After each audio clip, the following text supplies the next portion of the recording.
Welcome to the Basket Buds edition of the Athletic NBA Show podcast here on the Athletic Podcast Network. I'm your host, Zach Harper. We got Josh Huestis. We got Andrew Schlecht because Jay King cannot be found. Once again, attempted to make mac and cheese and now is nowhere to be found. The only guy who can forget one of the two ingredients in mac and cheese. I'll let you, the listener, figure out which one he forgot. Make sure you're checking us out on YouTube. You can watch us talk. What's better than that? Make sure you're checking out all of our great coverage at The Athletic. Make sure you're checking out The Bounce, our free email newsletter from yours truly and Shams Charania every morning. Go to theathletic.com/thebounce. All right, guys, we have Thursday coming up, and we are going to get the all-star starters. We're also going to play Plant Your Flag in this one, which is America's fastest growing game show. Make sure you get the home edition. But for the all-star starters, they're going to be announced on TNT on Thursday. And so we have the voting results so far. Nothing's really changed, right? We have in the West, Jokic, LeBron, Durant. That's Nikola Jokic, LeBron James, Kevin Durant for you novices out there. Luka Doncic. People who are listening to this but don't know. Yes, but don't know the full names. Yeah. When we say LeBron. Yeah, they just need the full names. And then we have Luka Doncic and Steph Curry. That's the brother of Seth Curry in the West backcourt. Son of Wardell Curry, also named Wardell. A little fun fact for you, yeah. With Shai Gilgeous-Alexander very close, very, very close to Steph Curry's voting totals, which is very impressive for Shai, considering the market disparity. And no one really close in the front court in terms of challenging those three, right? Like AD's up there, Kawhi's up there, but they're, a million plus apart in terms of the voting. And then in the Eastern Conference, as of the last totals, we have Giannis Antetokounmpo, brother of Thanasis Antetokounmpo.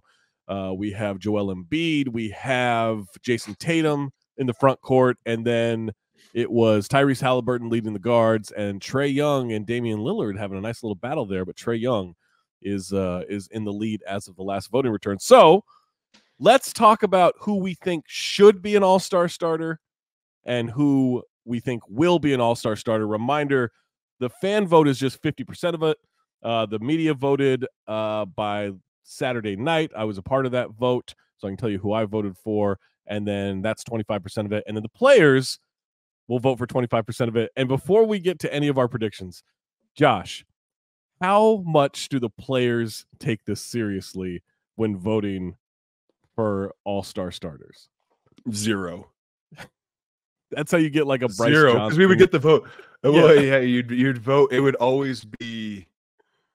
We knew who was going to, because we know who's going to be the starters more often than not. Like I think it's fairly clear who's gonna be in the lead no matter what. But so you get the jokes, you get your buddies voting for your friends, voting for someone you know has 0 chance. Thanasis Antetokounmpo is gonna get a ton of player votes for all-star. From the Bucks.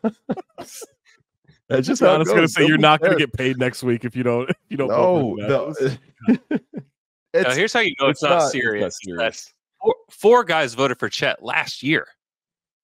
Well, I mean, they knew. Right? Exactly. It's all working out. Yeah. They knew. He didn't even play. No. Josh, did you ever get someone to vote for you? I didn't campaign. I didn't campaign for it, but I wouldn't be surprised if I got a couple here and there. Yeah. Like it's just how nobody cares. No, the players don't really take it seriously. Players also don't like vote. They would just vote. A lot of times it's just you vote for who's on your team. You want your teammates to make the all-star game, but you don't care about anybody else. You don't care about anybody on any other team. You actively try to sabotage them by not voting for them. Yeah, you have to. Did you vote for Dion Waiters? Seriously. God, no. But I voted like it God, was. No. God, no. I voted for Melo, PG, Steven Adams, Russ. Yeah. You know what I mean? I voted for those guys. Okay. And then I would vote for like Dwight Powell and like my buddies. You know what I mean? But outside of that, it wasn't serious. Thank God you got those Dwight Powell votes in. Otherwise, he'd be out of the league right now. Hey, come on now. No. All right, Schlecht, who do you think will be the all-star starters? Do you think there will be any changes between now and the media vote being tallied, the player vote being tallied, and that final fan vote being tallied? I think in the West, I think that Shea will start. I think that I think media may have him as the number 1 guard. I agree. Yeah. And then I think it'll be a toss up between Luka and Steph. I would give it to Luka. I think Luka's had the better season than Steph has. The Warriors are just like in shambles right now for many reasons, but I would go with Shea and Luka and as the guards for the West. Front court, you're good. KD, Yoke. Yeah, LeBron. I think that's fine. I think KD. I don't think that's even. Yeah, I think Kawhi has a real case, but I mean, how are you going to knock any of those guys off, right? For me, the only thing I could see the only thing I could see changing is just oh no, sorry, never mind. Forgive me. I was thinking East. We're good. No, I can't see anything changing. Maybe Kawhi. Outside of that, it's a popularity contest, and that's just those guys. Those guys are popular. Those guys are popular. What about in the East? Am I crazy though? Before we move on to the East, am I crazy to think that Durant's taken like a small step back this season? Yeah. In the mid range, which is like where he operates a lot. Yeah. But he's shooting a lot worse from the mid range. But from three, he's been significantly better. He's been really good. I just wonder because he hasn't really shot less than 50% from the mid range in like a long time, and he's like 44% for the mid range this season. I know they're mediocre defensively, but he's been so good defensively, and he's been such a good playmaker. Like maybe his mid range shot has suffered a little bit, but I think his overall play is somehow better. Mm-hmm. Okay, Josh, you guarded him. You'd know. What do you think? You think he looked washed now? Not in any way. No. Yeah, wash. Washed. Slight step back to wash. Exactly. A slight step back. I'm like, he's washed, man. Like, This just in. Schleck says Katie sucks. Oh yeah, should retire. Still upset about leaving OKC? Find out. You want to talk about it? We can talk about it. Okay. That's the headline. What about the East, Schleck? What about you have any changes there of who you think will be there? Who will is Dame and Trey is that's very close, right? Yeah. Is it wild to think Donovan Mitchell could have a chance too? Because he's been awesome lately. They've been great, man. They all those injuries hit, and they're the hottest team in basketball as of right now. Yeah. And their defense has still been good. Like they've been one of the better defensive teams. Right. Missing a defensive player of the year. Yeah. So I if it were me, I'd want to put Mitchell there just because I think he has been one of the best guards. Because you have integrity. Because that's not what these integrity are about. These votes have nothing to do with integrity. Whoa! I had an integrity saturated ballot that I submitted Saturday night. That's right.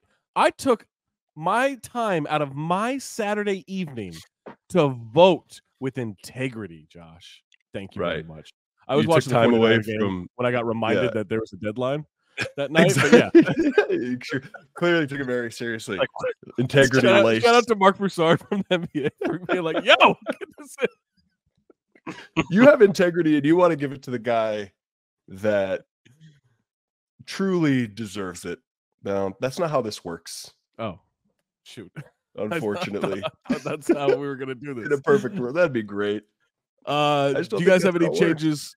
Do you guys have any changes of what you think will happen in the East outside of like a Trey Dame swap? I don't think Donovan's going to get it just because he's so far down on the fan vote. I think Dame gets it when the media and player votes come in because players love Dame, right?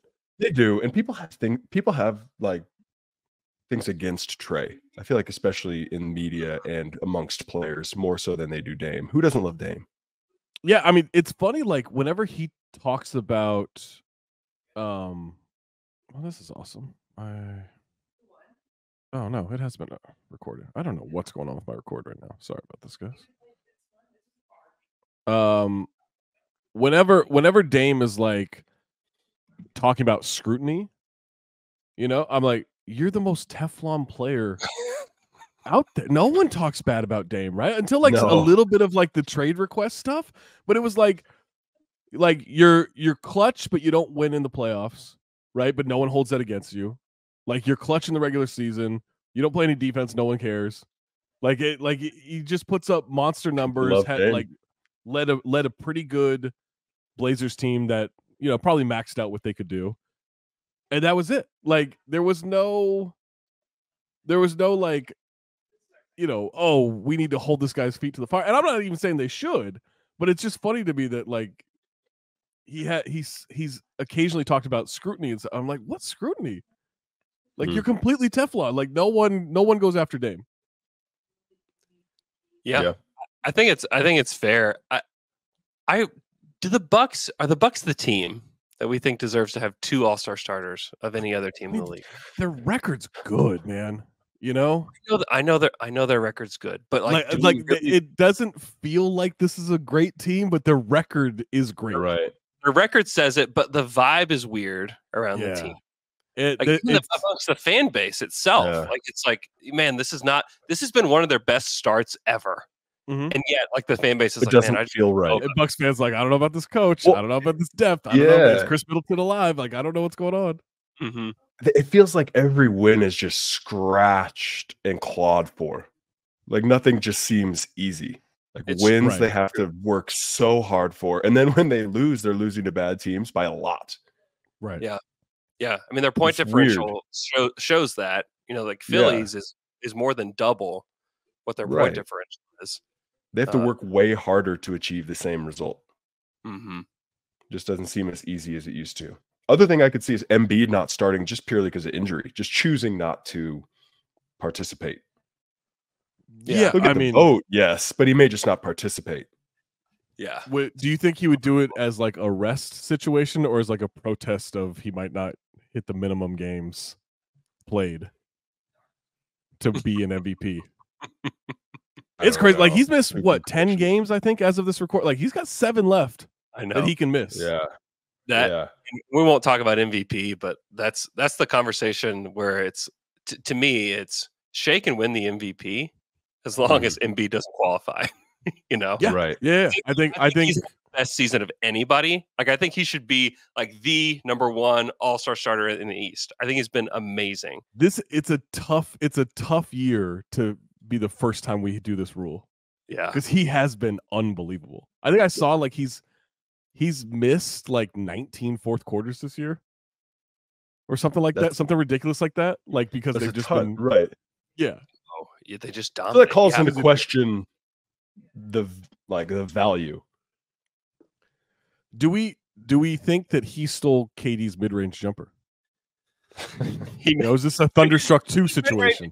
Right, KD's washed. Josh, how many times have you watched Thunderstruck? Situation. Thunderstruck 0. Oh, you're missing out. It's a real piece of shit. I had to think about that for a second. I was like, what is he talking about? And then you weren't required. That wasn't part of like rookie initiation. They sit us down. It's like the Thunder have their own rookie transition camp. You get there, you have to watch Thunderstruck. Russ is like, hey, get donuts. I'm like, hold on, before you get donuts, you gotta watch Thunderstruck. Hey, I was in Thunderstruck. You're in Thunderstruck? I'm a extra in Thunderstruck. Wow. Yeah. Wow. So they had us fill. So I was in like the arena portion of it. They had a section of extras, and we would shoot the scene like 5 or 6 times, and then we would shuffle to the next section, and then shoot the same scene 5 or 6 times. So you can there's like a couple scenes where you can see like 2 Andrews in. So this crowd. is like in the movie Above the Rim where that guy throws a full court pass to himself in the edit. Like you're just everywhere. I'm everywhere. Yeah. So wow, we've got a couple of movie stars at the Athletic, because did you know that Tim Kawakami is in the movie The Great White Hype? Is that right? Damon Wayans. Yeah, he's a media member in The Great White Hype. That rules. Yeah, that's great. All right. Who do you think should be an all-star starter? Like who would you say like, nah, like the voting's got it wrong. I need this. So I'll tell you who I voted for here. Okay, let's hear it. In the West, voted for again, for the novices out there, Nikola Jokic, LeBron James, Kevin Durant. Those are my 3 front court. And in the back court, I had Luka Doncic and Shai Gilgeous-Alexander. I don't know how you leave Shai out, right? Like, I just think that's ridiculous. Like, he's been the best guard in the league and arguably the best player.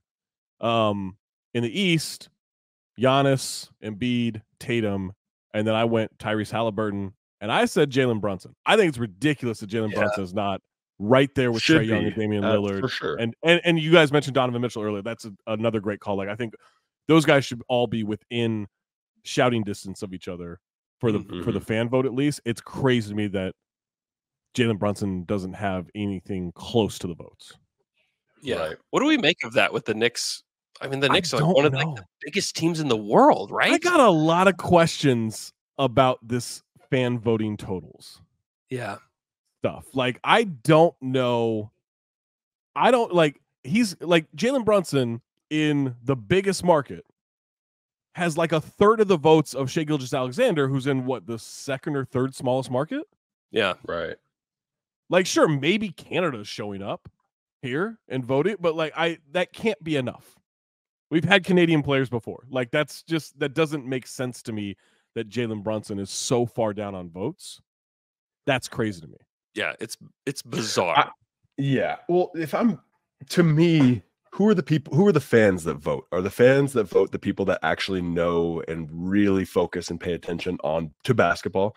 I don't think those are the people that vote. I think the people that vote are people that watch their team and their team only, and are kind of casual fans and pay attention to the Steph Currys and the Shai Gilgeous-Alexanders, the big names, guys that get a ton of media attention. I know Ben Stiller's voting. That's not Brunson. It's true.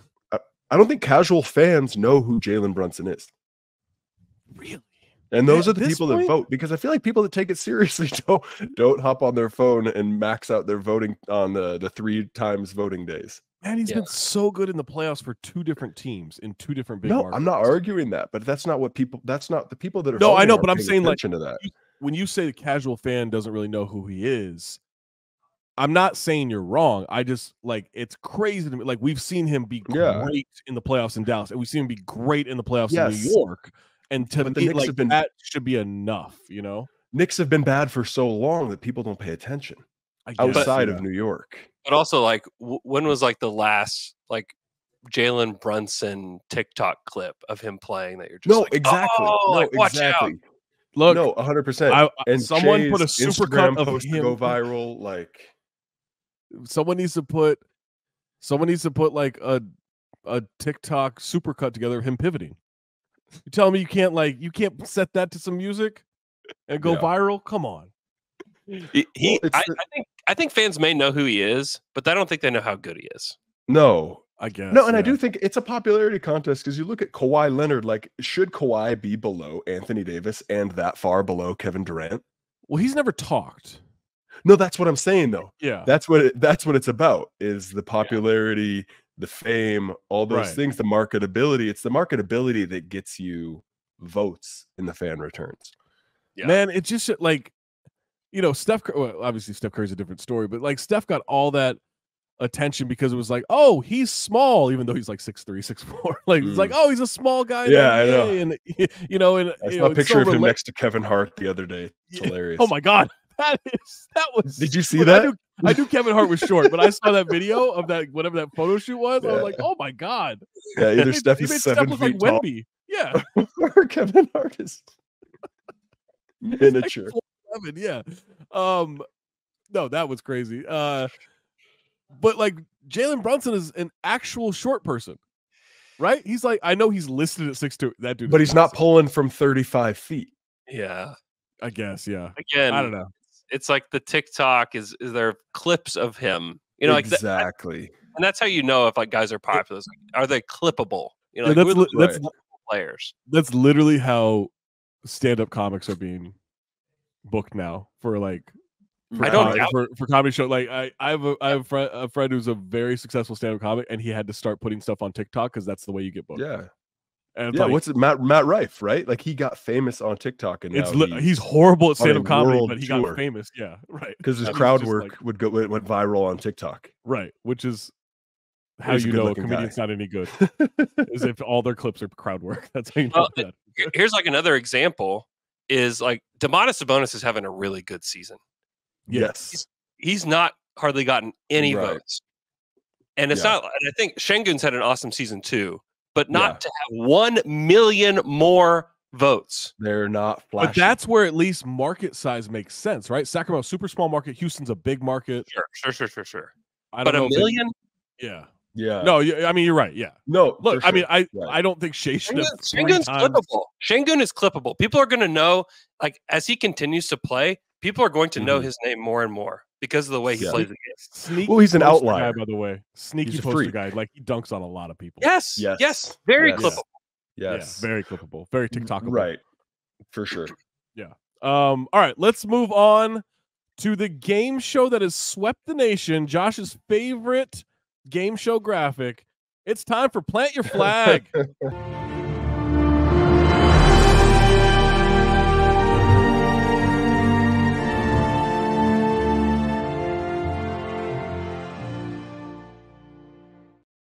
Oh man, I remember when I climbed that mountain in that suit and planted my flag atop the mountain.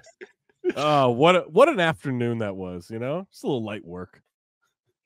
Just a little light jog up the mountain. Not a big deal. Josh, you wouldn't understand. I'm surprised you didn't require your Frenchie to be in that photo. He's the one that took the photo. We just went up there. For those of you who follow Zach, there's no stories without his Frenchie. Hey man, it works. All right, for Plant Your Flag.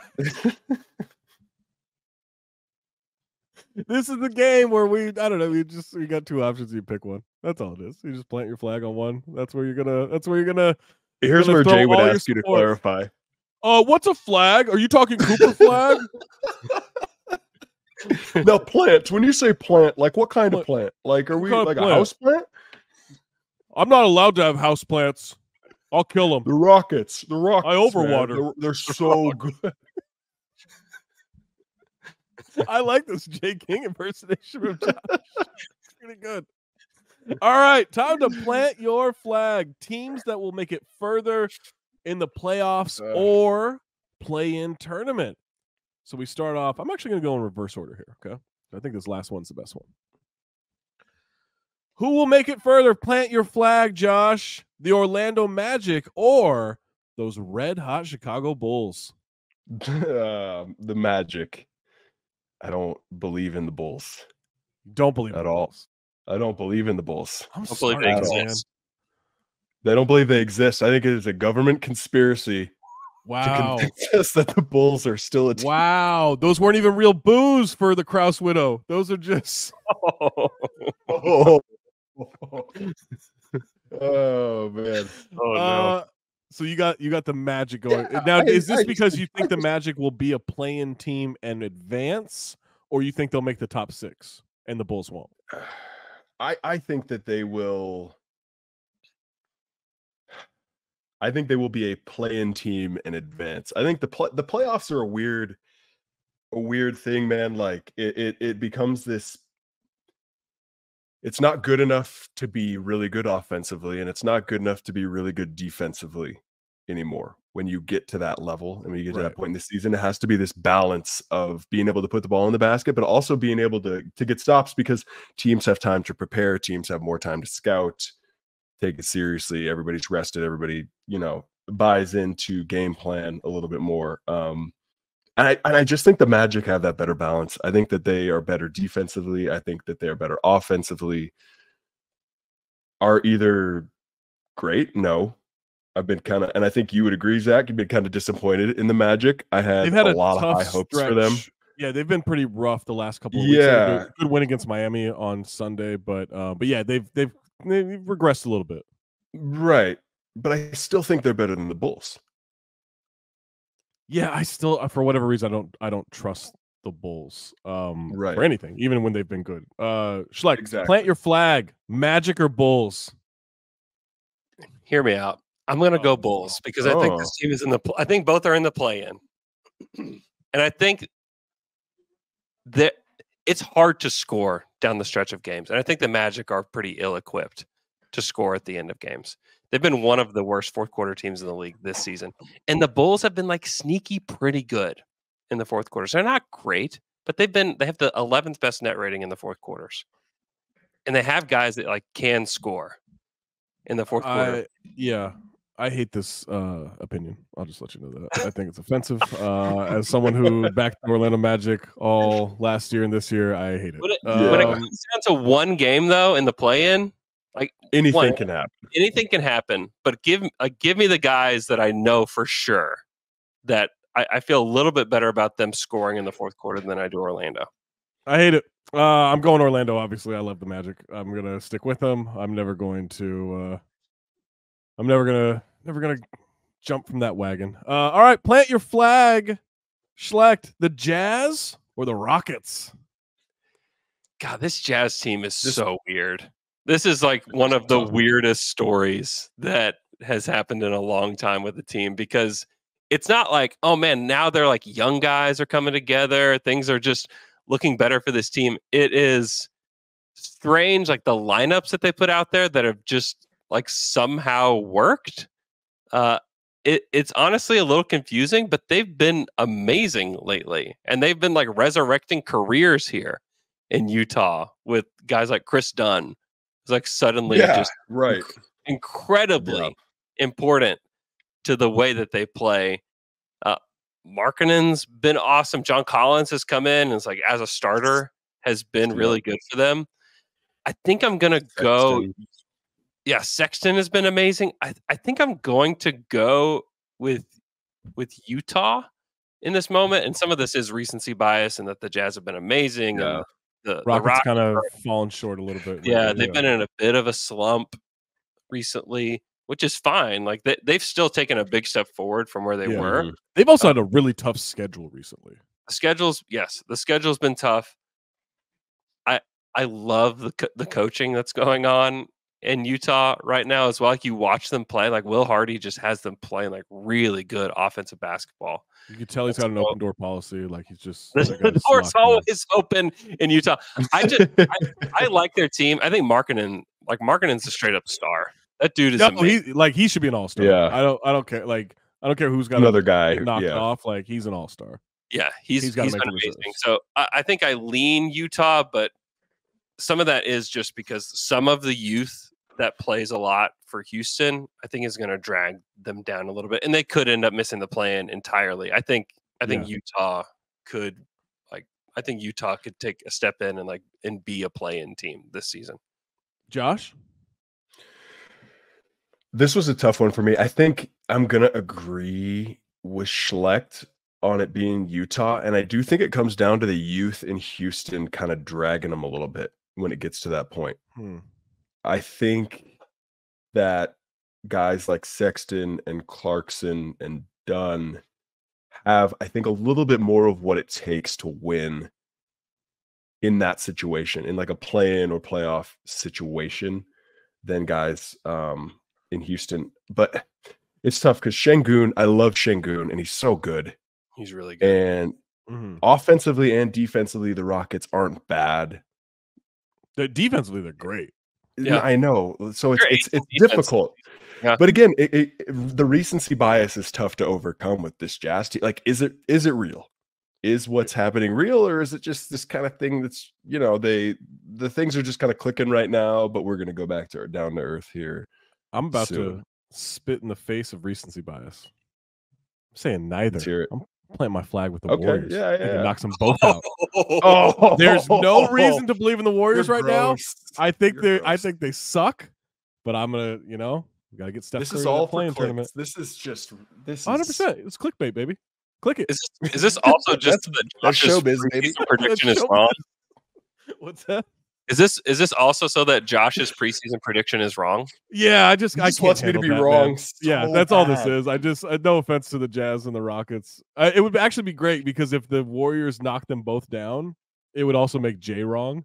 If I can get them both to be wrong on this podcast, that'd be phenomenal. Wow, that's 2 for 1. Right. Yeah, I think I just changed my answer about Pacers Heat. All right, plant your flag. Who goes deeper into the playoffs? The Mavs or the Suns? The Suns. That's a hot team right now. They have been balling lately. Josh, where you going? Plant your flag. I put neither. Wow. Neither of them make it out. Josh doesn't have either team making the playoffs. That's crazy. No, that's not what I said. You said who's got this is as it stands right now. It's all over. Josh was about to hit up HR. Right, be like, hey, signed. I Josh have been misrepresented. As it stands right now, Phoenix would have to go through OKC, and Dallas would have to go through Denver. I mean, Dallas is not making it through Denver. Yeah. And is Phoenix making it through OKC? I don't think so. I don't think so either, but so neither. If there was going to be a team that could really screw up that first appearance by the Thunder team, like, wouldn't it be like, hey, KD and Booker were just too good? You know, like, even though the Suns, like, I think the Thunder are obviously a better all-around team, but if you were going to play the experience card, right? Like, then I don't think for a 7-game series. I would pick the Thunder. Don't get me wrong. Yeah. Okay. Yeah. But I know you're playing devil's advocate a little bit here. No, I'm just saying, like, if there was going to be a team that could really kind of rain on that parade of the first round, of the Thunder having such a great season, I could see it being, look, KD and Devin Booker were just too good. Even all the flaws that the Suns have, like, but it's not going to happen. Not in 7, not in a series. Well, now I'm rooting for it. No offense to the Thunder. See, haters. I don't know why I want Josh to be so because Jay's not here. You that's what it is. Yeah, that's right. Cannot function without a target. I moved my bullying to somebody else. Like, what about you, Mavs or Suns? I think I believe in the Mavs a little bit more. We've seen Luka be the man and, like, just drag a team that really had no business being, like, further in the playoffs. We've seen him do it, and Luka's been awesome. And I don't know, like, what we'll get from Kyrie whenever we get to the playoffs, but, like, that's another, like, proven playoff player. Kyrie is good lately too, by the way. Like, he's on both ends of the floor. Like, he's been really good. When Kyrie has played, he's been amazing. And then, like, they have some of the right, like, Tim Hardaway Jr. is having an awesome year as well. Like, they have guys that are playing well. Derek Jones Jr. has been a great pickup for them. They have, like, the pieces around them, like Derek Lively and Exum, and, like, they have the guys. They've got to stop playing Grant Williams. He's been rough. He's been really rough. He's been so bad. Close to, like, shook from that Taylor Rooks interview. He's been so bad. But I like the pieces they have around them, and I think that Luka and Kyrie are equipped to, like, shock the world. And it's the supporting cast. It's not KD and Booker, but it's, like, the supporting cast that their supporting cast is way more comfortable in Dallas than what Phoenix is trying to cobble together. Yeah, definitely. I believe in Dallas a bit more because of that. You know, I'm a star bleeper, so I'm going to go with the Suns here. You know, no offense to Luka and Kyrie, but 3 stars bleeper. I'm a star bleeper. I believe in elitism. All right, next one. Pacers or Heat? Josh, you can sit this one out. Schlecht, what do you got for Pacers or you're not Heat? Putting this one last. Well, this one seems so obvious, right? Pacers aren't making the finals. I mean, I have to go Heat. They still have Jimmy and Bam. Bam has had an amazing season that I'd love to see it in the playoffs. This dude continues to shy away from offense. He's good defensively in the playoffs, but offensively he puckers up. The thing that's like obviously different about Bam is, like, he's getting to the free throw line a ton this season. It's like he also finding ways to score where he didn't in the past. So I just wonder if like some of that could carry over, because he's just been more aggressive overall. He's been one of, like, to me he's like the story of the Heat with talking about how absolutely. Absolutely. I mean, Josh, like with Bam, so far this season, he gets into the paint and hits that little pull-up 12-footer, like somewhere between the dotted and free throw line, and it's automatic. Like, he must be 108% on that shot. Like, and that's not an easy shot. I will say that's one of the tougher shots. So it is. It's this weird little, like, almost like no man's land area that people don't practice a ton because you don't get a ton of shots there. Yeah. You get shots at like the elbows. You'll get floaters, you'll get runners in that, but he's shooting jumpers from like 10 to 12 feet, and it's all touch. At that distance, it's all touch. It's a super difficult shot. It's impressive. Yeah. So we're all like going nearly. He's 48.9% on 7 attempts. Those kinds of shots. He's been unbelievable. All right, so we all got the heat, right, Josh? I feel gross saying it just because you've been such a dick today, but yes. Just today. Okay. All right, next one. Usually Jay. That's true. It's usually diluted, yeah. The Knicks or the Cavs? Who goes deeper into the playoffs, Josh? Cavs. I think that they're playing so well without Mobley and Garland. I mean, again, like I mentioned, in a 7-game series, when you get to the playoffs, it's all about scouting, and it comes down to this perfect balance of offense and defense. And I think that with Mobley and Garland back, they become, I mean, they're successful without them right now. Yeah. Right. And I do think that that I love the Mobley Allen front court. It's like, really so good. Yeah. And everybody's stepping up Dean Wade's everybody's playing good defense. Everybody's they just look good. They're firing on all cylinders, and they're missing 2 of their best players. Yeah. And not guys that I think are going to take away from the way they're playing either. I think these are guys that are going to contribute to it. But what about how much do you put into last year? Cavs were unbelievable in regular season, right? 50 wins, right? Looked great, and then the Knicks just dismantled them. And maybe they don't even face each other in the playoffs this year, right? Right. But that I love this Knicks team in terms of I don't think they can, make the finals or anything like that. But I just think especially since the OG trade, I just like the balance. And you know how much I'm not a Julius Randle guy, but I believe in Jalen Brunson. I like the supporting cast. I like most of what they're doing on the court. I think it's a little more built for the playoffs. Yeah, I just think that Cleveland's paint defense is going to be a problem if they do face the Knicks. If they do face the Knicks, because I do think the Knicks have a heavy paint presence, and so I do think that the Cavs would cause a problem with that. Schlecht, who you got?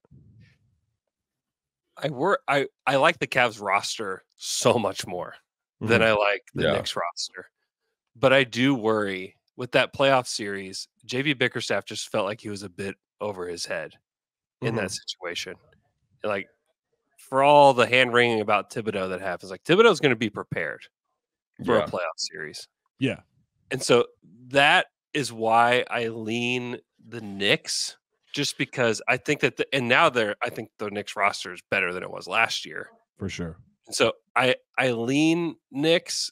I do think that there is a chance that the Cavs just out-talent the Knicks, where Donovan Mitchell could be the best player in the series pretty easily, I think. And Darius Garland. He could also shoot them out of the series. We've seen that. He could. We have seen that, but he's also been amazing in some playoff series. So I think I like the Cavs roster better, but I lean Knicks just because I think they'll be more prepared. And also I talk about Donovan being the best player. I think Jalen Brunson could easily be the best player in a series like this. That dude's playoff tested. He's really good. He'll be great. Yeah. So I lean Knicks, but a lot of it's just because I just don't know the difference between the coaching. I think is the biggest deal for me. Yeah, I agree. Josh is wrong. All right, last one. Plant your flag. The Wolves or the Thunder? Schlecht, who you got? It is a really interesting one. We talked about this on NBA Radio yesterday. We did, on NBA Insiders, 10 to 1 Eastern every Sunday morning. It is so interesting because they play so different, and so the Wolves are in a matchup with the Thunder. They're counting on size and rebounding being the thing that's going to carry the day for them. For the Thunder, they're counting on playing fast and turnovers winning the day for them. And it's funny because the Wolves turn the ball over. I think they're one of the worst teams in the league. Yeah, all over. And the Thunder are like one of the best teams in transition and one of the best teams at turning people over. I think they have like 20 turnovers against the Thunder the other night, which is like, it's not only like the stat of the game, but it's the stat of that matchup. Yeah. Is the turnover battle between the two of those teams. I also just don't think the Wolves have the big man to make the Thunder pay for playing small. Oh, you don't think Rudy Gobert unable to catch a pass ruin their lack of interior presence? Look, Rudy's amazing at what he does. He has the worst hands I've ever seen. Bad hands. Also, there were some perplexing things about the way that he defended specifically in that game, because the matchup that teams have been doing is like they put their big on Josh Giddey, and you keep your big in the paint in order to like create, just like muck up the Thunder's offense. Gobert was coming out to Josh on the perimeter on like several occasions, which was okay. And that's, to me, that's easily correctable, but it was just like one of those things where it's like, does he not realize what the advantage is supposed to be created here? Yeah. Like, he's supposed to just be able to like ignore him on the perimeter. And to be fair, like, you know, they only scored 102 points, right? Yeah. You know, like the defense was pretty good, considering the turnovers and everything. Yeah. But at the end of the day, the Wolves only scored 97. Right. And it was a struggle for both teams. And what ended up winning out in that game was the turnover battle. Yeah. They did win the rebounding battle, but the Thunder have been losing the rebounding battle all season. They're actually like counting on losing the rebounding battle, but winning everything else. Yeah. And that is the Thunder strategy. I lean Thunder in this situation just because I think what they do, you can replicate over and over again, especially the kinds of shots. Like Shea can get whatever shot he wants. They just put so much pressure on the defense by all the driving. Without a doubt. And it's not just Shea, it's J-Dub, it's Giddey, it's all of those guys. And that's the thing, like for the Wolves, only Ant does that. Yeah. You know, like occasionally Kyle Anderson will do it, even though it's slow. Cat, I don't trust driving the ball because he's so turnover prone when he puts the ball on the floor. And if you can kind of build a wall or just get, you know, if Lou Dort can make things somewhat tough on Ant in any kind of matchup, like, then yeah, you really cut off a lot of their offensive source in terms of getting a diversity of shots, right? Yeah. He only had 10 attempts in that game because Lou Dort was just all over him. Yeah. Well, I think when you look at the Thunder, I'm going Thunder, and I think when you look at them, it's because not only can they're a great 3-point shooting team, but that's what makes them a great driving team, right? You have to be both, right? You can't be a bad 3-point shooting team and a good driving team, or else teams are just going to not close out to you, and you're not going to get your drives, right? So in that situation, it's the Wolves have to contest the three, which is going to open up lanes for, you know, Jalen Williams, Shea, like these guys to get downhill, right? Which is going to put pressure on the rim where Rudy is at or Cat is at, whatever it is. But they're also a good passing team, right? And so they drive. They have like the rim. That ball gets elite passers off drive, kicked again, puts the defense on a string, more closeouts, right? Do you trust Cat and Rudy to handle multiple closeout drives throughout a game? Well, you know, because I've thought about this a lot with their defense and how it could apply to the playoffs. And the easy thing to do is just compare it to Utah, right? Of like, well, Gobert had these issues in Utah and it was this and that, right? Like McDaniels, Ant, Conley, none of those guys are Donovan Mitchell in terms of the amount of drive, like easy, no dribble, you know, no moves, right? It wasn't a crossover. It was just a direct step, straight line drive, rip and go downhill. Yeah, exactly. And so that should help it.